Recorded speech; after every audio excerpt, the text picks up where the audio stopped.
Hey, there's a few aspects that these people flying black flags and talking about civil war are not taking into consideration.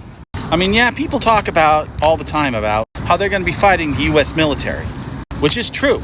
Thing is, if they are successful in destabilizing the United States government, eventually even the U.S. military will fracture and fall apart. And none of these militia treason groups have the numbers to actually protect their newly won territories once they have destabilized and dissolved the United States government. And who would they have to defend it against? I mean, yeah, sure, you'd have to worry about Russia and China fighting over access to land and nukes in the United States. But see, here's the thing. Our NATO allies are not going to allow that to happen.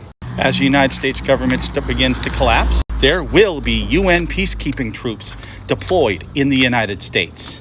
And our NATO allies like Great Britain, France, Canada, yes, Canada, will fucking invade. Because you know damn well, Canada is going to militarize their border and send troops into New England, Michigan, New York, Montana, the Dakotas, and probably even Washington State. Because the last thing that the Canadian government's going to allow, Canada is not going to allow that kind of chaos in their border without working to create a buffer.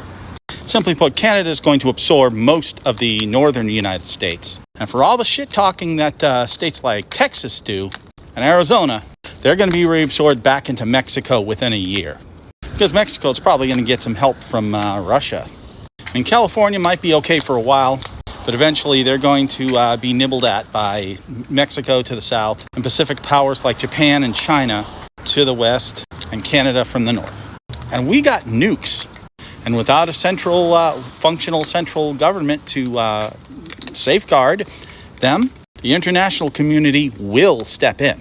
Because with the size of the U.S. arsenal of nuclear weapons, none of our allies are going to allow them to fall into the hands of Russia or China.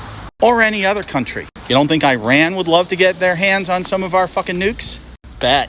See, what a lot of people don't realize is the only reason why the rest of the world hasn't already invaded the United States is because we have a strong central government and a vast amount of territory to secure. I mean, both Napoleon and Hitler found that shit out when they tried to invade Russia. But let the central government collapse and watch all of the states devolve into warring fascist kingdoms, and it will be relatively simple for even smaller countries to waltz in and seize U.S. territory. This isn't going to go the way y'all think it will. It's not going to be Red Dawn or Hunger Games. It's going to be a Mad Max version of the board game Risk. That's reality. You really don't want a civil war.